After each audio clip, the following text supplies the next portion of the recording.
dari kamu, bukan modal terima kasih. Tak mau sendiri berkelahi belum ahli, pandang orang remeh.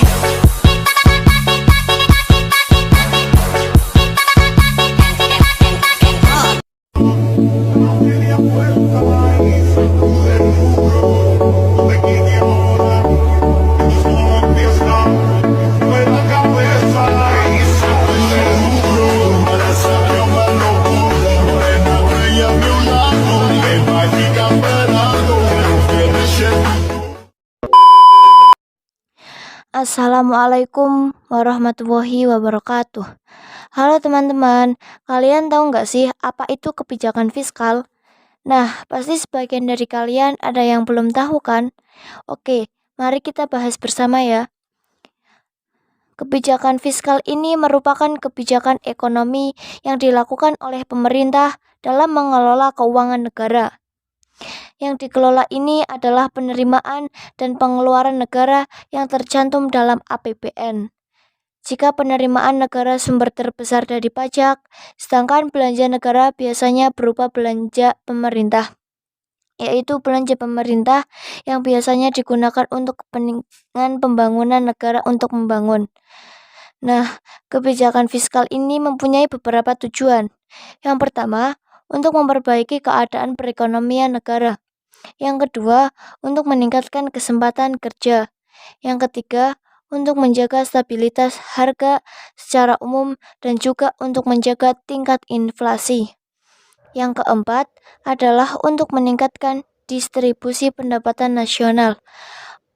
Oke, sekarang kita masuk ke bentuk kebijakan fiskal ya. Jadi, kebijakan fiskal ini ada dua bentuk.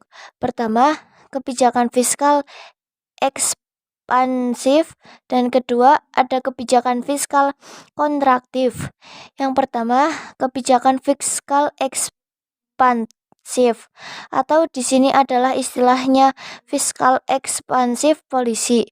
Ini adalah kebijakan untuk pemerintah meningkatkan pengeluaran negara dan mengurangi pajak, sehingga di sini merangsang kegiatan ekonomi ketika negara mengalami deflasi atau resesi ekonomi.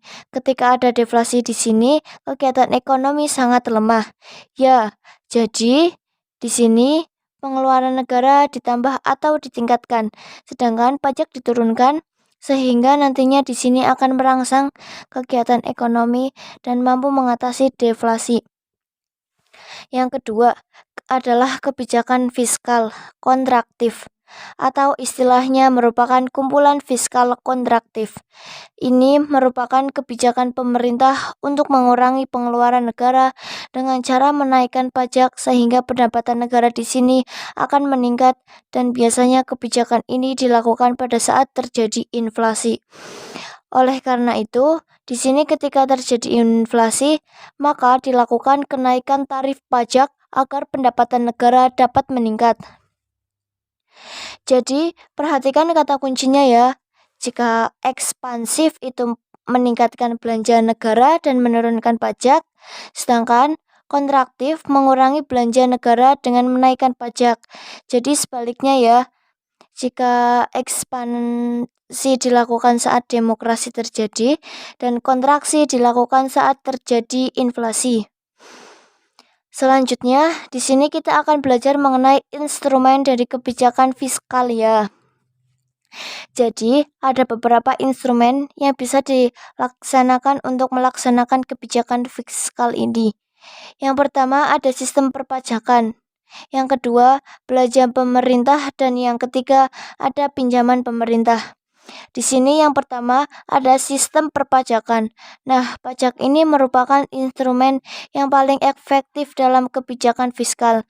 Di sini pemerintah itu bisa mengelola keuangan negara dengan cara meningkatkan atau menurunkan tarif pajak tergantung kondisinya. Ya, ketika terjadi inflasi, berarti tarif pajaknya itu dinaikkan. Sedangkan ketika terjadi deflasi, berarti tarif pajaknya itu diturunkan. Selanjutnya, di sini ada belanja pemerintah. Nah, di sini kita belanja pemerintah itu bisa digunakan untuk menurunkan atau menaikkan belanja pemerintah untuk mengelola perekonomian ketika terjadi inflasi atau deflasi. Kemudian yang ketiga adalah pinjaman pemerintah. Di sini pemerintah itu bisa melakukan peminjaman dengan cara menjual surat utang negara atau disingkatnya SUN. Kebijakan ini itu diambil dengan tujuan untuk menekan laju inflasi di masyarakat. Nah, tadi kan kita udah belajar tentang kebijakan fiskal ya, di mana di dalamnya itu terdapat instrumen dari kebijakan fiskal dan juga bentuk-bentuk dari kebijakan fiskal. Sekarang, gimana sih kebijakan fiskal diterapkan di suatu negara? Coba kalian ingat-ingat lagi ya. Tadi kan instrumen dari kebijakan fiskal itu ada beberapa instrumen kebijakan yang bisa dilakukan. Yang pertama adalah pajak, kemudian belanja negara, dan juga pinjaman pemerintah. Nah, dari tiga instrumen kebijakan fiskal ini itu bisa digunakan untuk mengatasi inflasi dan juga deflasi. Jadi ketika terjadi inflasi uang yang beredar di masyarakat, kan banyak di sini bisa dilakukan kebijakan fiskal kontraktif atau istilahnya adalah fiskal kontraktif polisi. Sedangkan menjadi deflasi uang yang beredar di masyarakat kan sedikit. Nah, di sini bisa dilaksanakan kebijakan fiskal ekspansif atau istilahnya adalah fiskal ekspansif koleksi untuk mengatasi deflasi. Oke, sekarang kita bahas dari yang inflasi dulu ya. Pertama, di sini kebijakan fiskal yang pertama yaitu dengan pajak ya. Di sini ketika terjadi inflasi pemerintah itu bisa menaikkan pajak dengan menaikkan tarif pajak di SIN. Akan menurunkan jumlah uang yang beredar di masyarakat karena ketika pajak itu dinaikkan pajaknya itu tinggi, maka akan mengurangi jumlah uang yang diterima masyarakat. Sehingga pendapatan yang diterima masyarakat itu lebih sedikit dan jumlah yang beredar akan berkurang sehingga konsumsi masyarakat akan berkurang. Selanjutnya yang kedua yaitu belanja negara. Ketika terjadi inflasi, ini di sini pemerintah bisa mengurangi belanja negara. Ya, jadi pemerintah di sini bisa mengurangi belanja atau mengurangi rencana-rencana kunjungan yang ada dan juga bisa menunda pengadaan mobil, misalnya atau menunda pengadaan rumah dinas. Kemudian yang ketiga ada pinjaman pemerintah. Di sini kita terjadi inflasi pemerintah bisa menjual surat utang negara atau seperti ketika surat utang negara itu dijual, maka uang yang beredar di masyarakat akan lebih sedikit karena uangnya tadi sudah digunakan untuk membeli surat utang negara. Sehingga nanti uang yang beredar di masyarakat yang lebih sedikit dan inflasi bisa teratasi. Oke, sekarang kita lanjut ke deflasi yang ketika terjadi deflasi, di sini uang yang beredar di masyarakat kan sedikit.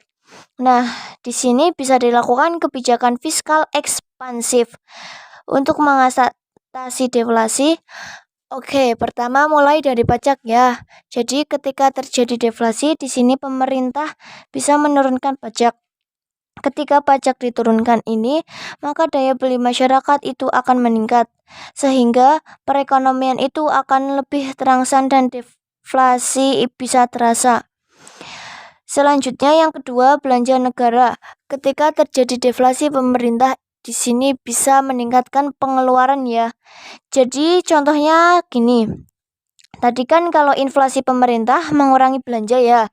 Nah, kalau terjadi deflasi di sini, pemerintah bisa meningkatkan pengeluaran. Jadi, penundaan yang tadi bisa dilaksanakan. Contohnya kayak pengadaan infrastruktur dan pengadaan lainnya. Dengan demikian, lapangan kerja itu akan lebih terbuka. Ketika lapangan kerja terbuka, pendapatan masyarakat itu akan bertambah sehingga akan merangsang pertumbuhan ekonomi. Dan ketiga, pinjaman pemerintah di sini ketika deflasi pemerintah itu bisa membeli surat utang negara dari masyarakat ya. Jadi di sini surat utang negara itu dibeli kembali sehingga uang yang beredar di masyarakat itu akan lebih banyak. Nah, selain dari 3 instrumen ini, pajak bagi negara dan penyebab pemerintah, masih ada satu lagi nih, yaitu kebijakan anggaran. Berimbang adalah suatu kebijakan pemerintah dalam menyeimbangkan jumlah pendapatan dan belanja negara. Oke, sekian penjelasan mengenai materi kebijakan fiskal dari kelompok 6. Semoga bermanfaat dan mudah dimengerti ya. Terima kasih. Wassalamualaikum warahmatullahi wabarakatuh.